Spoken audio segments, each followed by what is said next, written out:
Aloha ina, and welcome to Voices of Truth, brought to you by the Kiwane Foundation. I'm Mehuke Kahu Cardwell, and we're very privileged to have with us today Isaac Harp, who is a native Hawaiian activist and fisherman from Maui. Isaac, welcome. It's great to have you here. Mahalo, thank you for inviting me, Eho. Good to see you again. Yeah, my pleasure to see you too. Wonderful. Well, we wanted to have you here today to talk about what you're doing in the movement.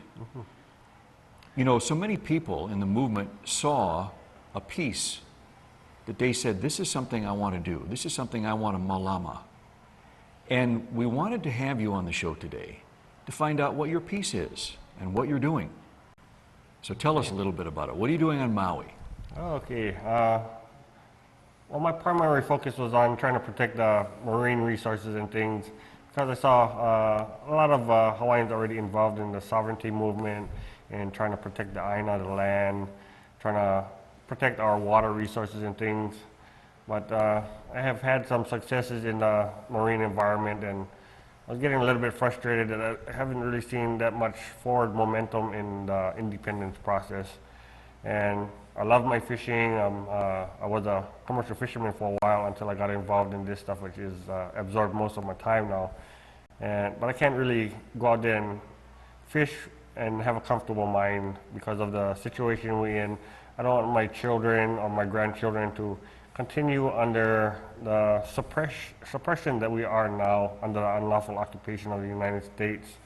I don't think they should be controlling anything. They're just driving Hawaii into the ground like any resource. We're like a tank of gas to them from what I see. They just use us, abuse us, and discard us when they're done with us. So the military is destroying our lands here, and the commercial industries are just taking all of the water and everything. Probably our most significant resource, like to Hawaii, water was wealth. Why? That's what wealth was. It wasn't precious metals or anything, but just plain old water. So thought I could get involved and maybe make a difference like I did in the ocean environment, and I hope that I can. I'm not trying to be a leader or anything, not trying to promote myself as a leader, but just as a native Hawaiian, trying to talk sorry with other native Hawaiians and trying to see where we might move the process forward. And I don't belong to any particular sovereignty group or anything. I'm a board member on Ilio Ula Okalani, which promotes native Hawaiian rights and things like that, but not really any sovereignty groups or anything like that. I have a listserv on Hawaii-independence@yahoogroups.com, and we're a small group. We have about 60 people on our list, and we're primarily independence people, independent supporters who are not actually supporting any particular path towards independence, but we're trying to collectively think of ways that we might get there, because of I see so many groups and things, and nobody really has the majority support. So we need somehow to bring all of the people together and get the people to move the process forward instead of depending on one leader or another. And I'm not sure what the problem is, but we haven't been able to get all of the leaders to come together and join forces, and that's what we need to do. So if our so-called leaders can't come together, I think the people need to come together themselves and move this process forward. Yeah, very good. We're going to talk about the listservs later and let the viewers know how they can get on and actually participate in the online discussion if they want to, either as a conversant, somebody as part of the discussion, or somebody just as an observer. Right. But I want to come back to what you said just a few moments ago. You see yourself basically as a fisherman, yes? Basically a fisherman. I love to be out fishing rather than doing this stuff, but I just don't want to be out there. My mind is not comfortable. I want to be comfortable when I'm fishing and not worrying about what's going to happen with the future of my children and my grandchildren. So. Yes, good. So two things that are very important to you are both the kai, the ocean water, right, and the vai, the fresh water. Let's talk about both of those, but one at a time. Let's start with the kai. How does the kai, the ocean, tie in with independence for Hawaii as you see it? How are those two related? I see them intimately related, because if we have independence, we have control over the management of our ocean and the resources that we depend on.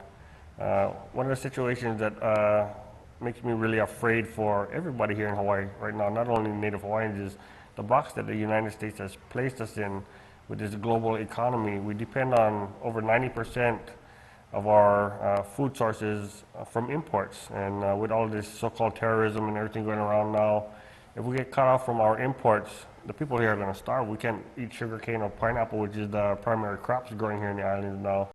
So we need to move more towards a self-sustaining island state that we are. In other words, no longer being held hostage Right, to whether the sea lanes are open or not. right.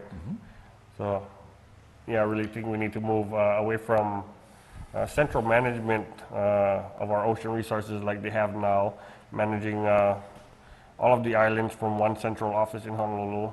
And the state has proposed coming out with a ban on gill nets, and a lot of people came out in opposition to that. And Tell us what that is so everybody knows. well, gill net fishing is pretty much just spider web. You're throwing spider web in the water and hoping that some fish get tangled in there. And a lot of times you're killing a lot of non-edible species that you don't want. A lot of times green sea turtles and things get tangled in the net and die. And it's just an indiscriminate way to catch fish. If you're actually surrounding a particular school or something, you know what you're going to get. But lay net fishing, you're just throwing the net out there and hoping that some of the fish get tangled in there.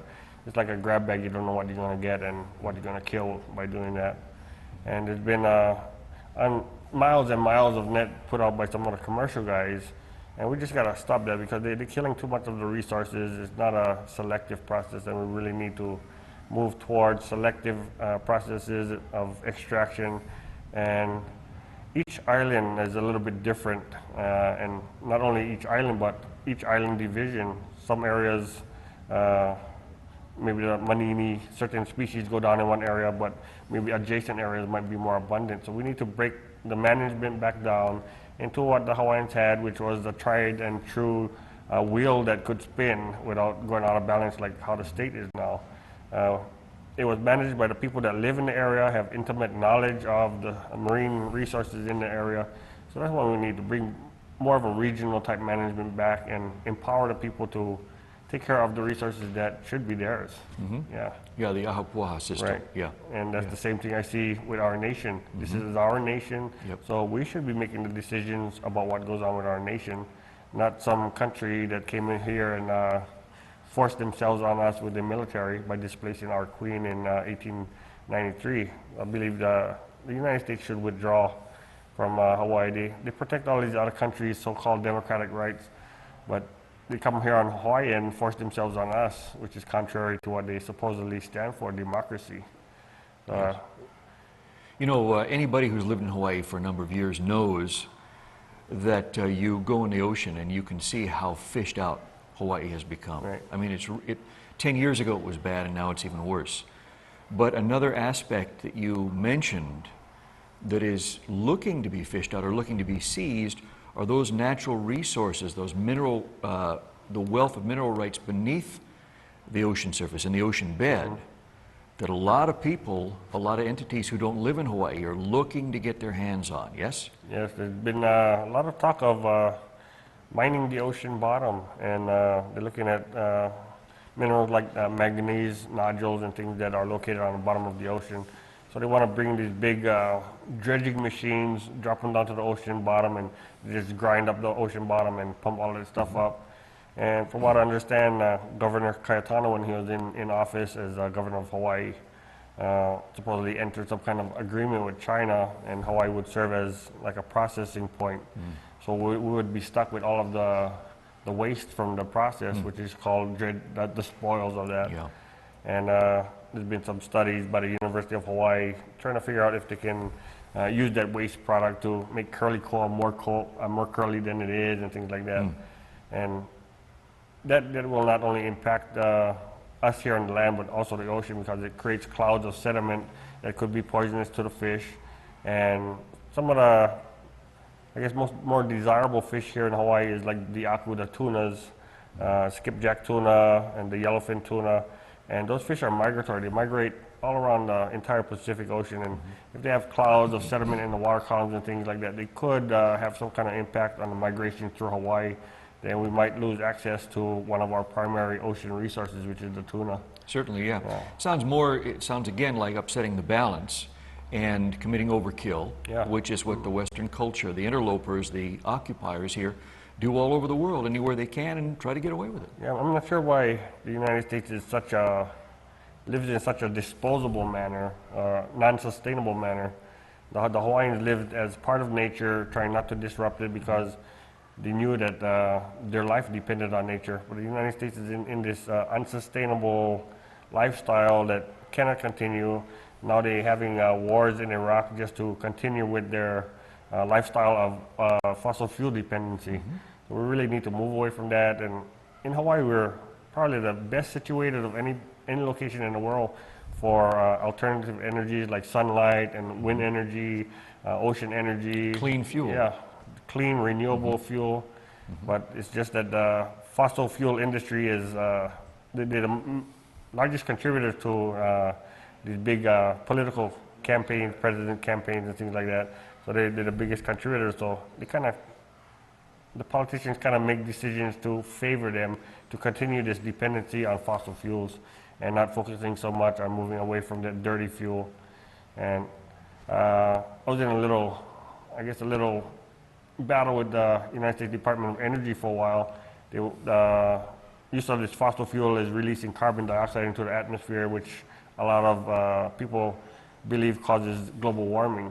And the Department of Energy wanted to continue promoting fossil fuels, and they needed to address this concern of global warming. So what they wanted to do was figure out a way to trap the CO2 for the exhaust stacks of the industries, and if you compress that, it liquefies it. And instead of letting it out into the atmosphere, they want to find some place to dump it.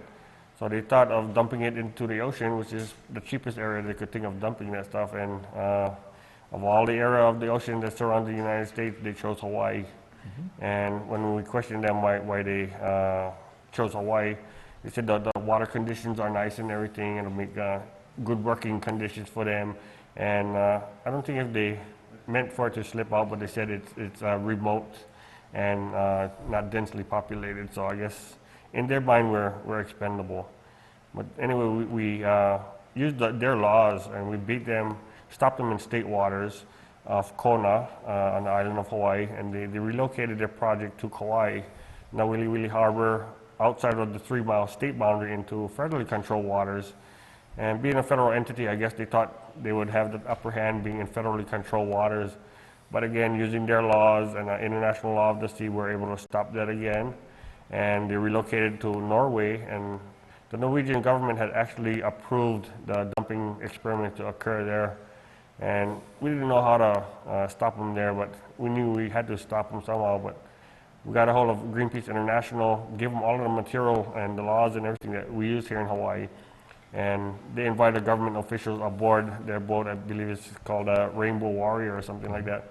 They invited government officials on board their boat, gave them a presentation using a lot of our material, and the Norwegian government actually rescinded that approval. Wow. So we beat them from Hawaii, we beat them in Norway again. And right now they're looking at the other alternatives that are available, like dumping them into deep underground saline aquifers that are of no use to mankind. One thing about dumping liquefied CO2 into the ocean, it increases the acidity.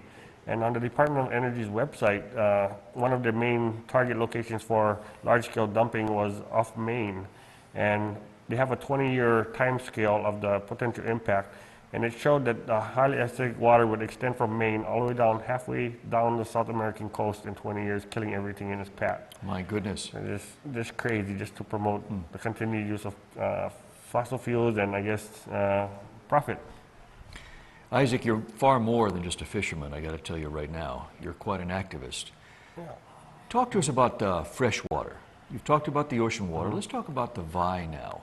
How does that relate to independence, and how does that plug into the balance and the harmony that you've talked about that's so important in living on an island like this? Right now, the main focus should be on using the water to grow our food supplies. But the unlawful government here is allowing all of this water to go to the commercial sector. For example, hotel, golf courses, sugar cane and things like that. And all for export or for profit, and not for the people. Even The just to water's build- being yeah, hijacked, isn't it? hijacked, Hijacked and stolen, yeah. yes, yes. Just for development of homes, we're having a hard time just getting water for residents to drink. But they're dumping millions and millions of gallons into growing grass so somebody can hit a golf ball around on green grass. It's totally ridiculous that they're doing this, and not we can't even grow half of what the food we need to eat here. So we need to move away from all of this focusing on hospitality to the tourists. So we have a few service jobs for the people. Not a few. We've been forced into the dependency into these low service class jobs, and we need to get out of that. I don't think people really enjoy their life working 2 full-time jobs just to make ends meet, and still having a hard time. Yep. A lot of people can't afford to buy a house or anything because of the low scale that this tourism industry has pushed everybody into. So I think we need to move away from the tourist industry, stop giving away all of our resources. And the tourist industry is another cause of the depletion of our more popular bottom fish like opakapaka, ula ula koa, which became misknown or mistermed as, what do they call it? Onaga. Yeah, that's the Japanese name. The Hawaiian name is ula ula koa. And it's a descriptive name that have long streamers on the tail like the koa bird. So a lot of things have affected the Hawaii language, the names of our places, and everything because of, I guess, a lack of respect and education of people in the Hawaiian way. And as time goes on, people are beginning to understand that the Hawaiians had a self-contained system. You can support yourself here, and you don't need to be bringing all this food and everything in. If you just take care of ourselves before we take care of outside business coming in, and we need to get out of this global economy. We can't be sending our resources outside of Hawaii. We need to keep our resources here.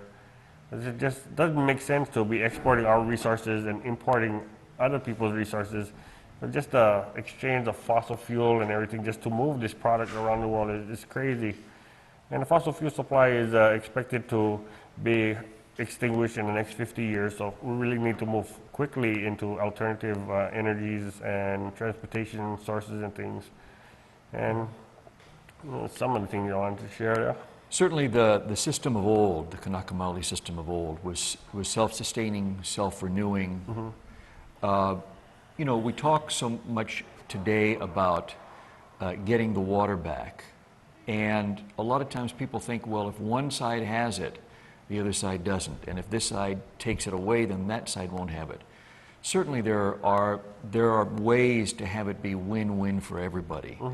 Can you briefly describe what that might look like in terms of fresh water?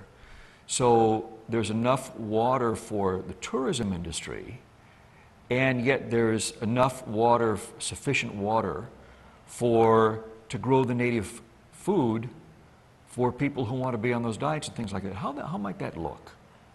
I think if the tourist industry wants to support that type of commercialism, they should develop their own water sources like desalination plants and things like that.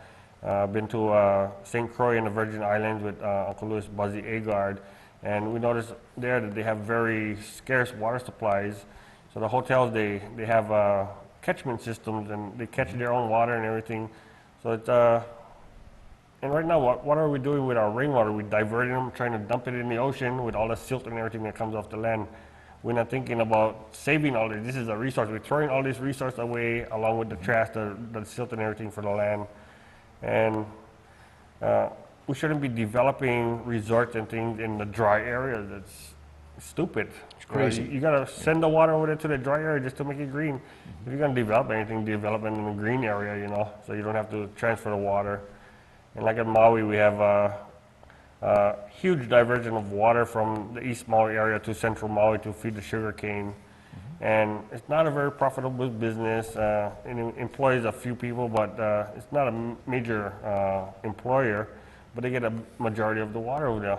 What I understand, on Maui alone, the commercial sector has over 90% control of the water there. And we can't even develop affordable homes and things like that because we don't have sufficient water for the people. So something needs to give in the commercial side, give the people back some of that water. So clearly, the systems that work are already in place and working on other places on the planet. You mentioned the Caribbean and whatnot. Yeah. And it's, you know, ironic that here Hawaii sits in the middle of the ocean, surrounded by water that can be used by the tourist industry. And also there's a whole bunch of rain here that can be used. I mean, these huge amounts of resources not being used at all. Yeah, just Yeah. not, I guess, long-term thinking. Thinking of profit today. Exactly. Cheapest investment for maximum return, yeah? Very good. Isaac, I want to come back to the listservs. I want to have you talk about that for a couple of minutes. So the viewers that are watching us today, if they want to, they can get online and either observe or participate in the online discussions that are going on about these things we've talked about today, as well as a whole larger array of the issues that relate to independence, the future of Hawaii, the future of the Hawaiian people, so on and so forth. Tell us how somebody might on their computer get online to participate in that. My first recommendation would be for people to visit the website www.stopakaka.com to get educated on what is probably the biggest threat against Native Hawaiians today, and that is federal recognition. The illegal government is trying to place us in the same boat with the Native Americans and Alaska Natives. And if you look at the statistics that they're in worse condition than we are. So why would we even consider going there? We have a totally unique political position as an unlawfully occupied nation compared to what they are. They're under the control.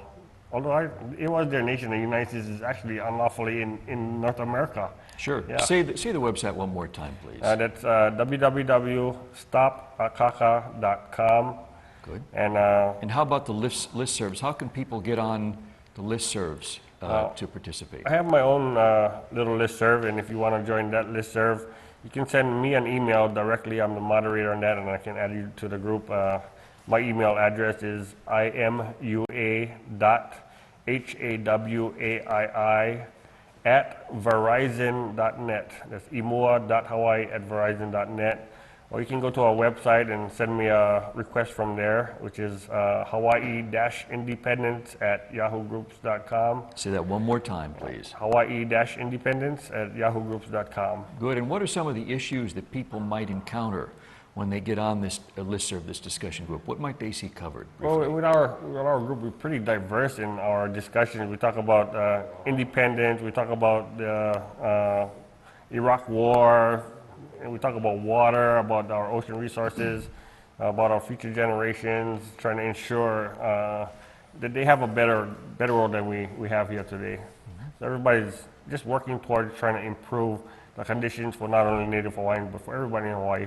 We have a lot of people not familiar with what's going on, and they're like wallflowers. They sit out there and just listen to the discussions, read the discussions, and it's a good educational tool, I guess, for people that new and want to learn more. Just sit back and listen to the more experienced people exchange their thoughts and things like that. Great. So people can participate in whatever level or degree they feel comfortable. Right. Good. Isaac, we have just a couple of minutes left. I want to ask you, what's your vision of the future? How do you see the future of Hawaii? Are you hopeful about the future of Hawaii? What do you see just over the horizon for Native Hawaiians?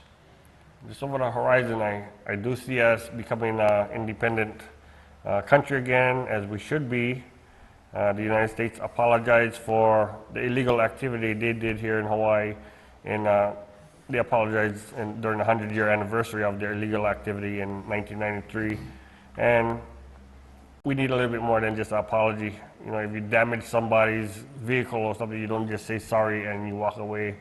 You help fix his vehicle, and I think the United States owes it to us to help us by facilitating any way they can with money or whatever. We have our own money, but unfortunately the Office of Hawaiian Affairs is controlling that, and they're trying to push us into the federal government. But the United States needs to go beyond apologizing and actually repair the damage that they created here in Hawaii. And one thing I think everybody needs to understand is Hawaii was not just Native Hawaiians. It's not just a single race of people. The United States brought in this racism into Hawaii by dividing us into 50% blood quantum and things like that to qualify for benefits. That was a divide and conquer tactic. Hawaii was made up of multiracial we're multiracial citizens here. We have Japanese, Pakis, Chinese, Portuguese, just about every nationality you can think of that is in Hawaii today belong to the nation. We're loyal subjects of the nation, and they're injured parties just as Native Hawaiians were. So we can't really say this is just a Native Hawaiian issue. This is a multiracial issue, issue of a country and not of just Native Hawaiians. Great. So I take it you're hopeful about the future. What do you see happening within your lifetime in terms of being achieved in the movement? In my lifetime, I expect Hawaii to become independent again, to have our government restored, our constitution amended to what we need to live with today, and I believe in my lifetime we'll achieve at least a 50% self-sustainability as far as our food sources and things go. It's going to take a while to repair the damage that we've been put under, so I see at least a 50% level of self-sustainability. Good, and that would give you many opportunities to go back to fishing. Yeah, at least halftime. Yeah. Wonderful, wonderful. Isaac, I want to thank you for being part of the show today. It's wonderful to have you on. And I also want to add that you're a very easy person to interview. Hey, my pleasure. You've been involved in the movement how many years now? I got involved in the ocean area in 1990, really more on a full-time basis. Gave my business on, put my business on the almost side. 15 years. Yeah. Almost 15 years. Wonderful. It's been a pleasure. We have a lot less money now, but we enjoy life a whole lot more. Of course. And that's what counts, isn't it? Yeah, that's what it is. Wonderful. Quality of life. Beautiful. Yeah. Beautiful. Isaac, thank you for being on. Yeah. Please keep up the good work. Keep in touch with us with what's going on Maui. We'd love to have you back on the show again before too long to give us some updates. And by all means, keep up the good work. You're one of the people that's doing some very, very valuable work in the movement. So again, mahalo nui for being here on the show today. Mahalo e ho. Wonderful. Yeah. Part of the show, thank you for listening. I'm Eho Kekahu Cardwell. This has been Voices of Truth, brought to you by the Koani Foundation. Aloha aina. Mahalo. My first recommendation would be for people to visit the website www.stopakaka.com to get educated on what is probably the biggest threat against Native Hawaiians today, and that is federal recognition. The illegal government is trying to place us in the same boat with the Native Americans and Alaska Natives. And if you look at the statistics that they're in worse condition than we are. So why would we even consider going there?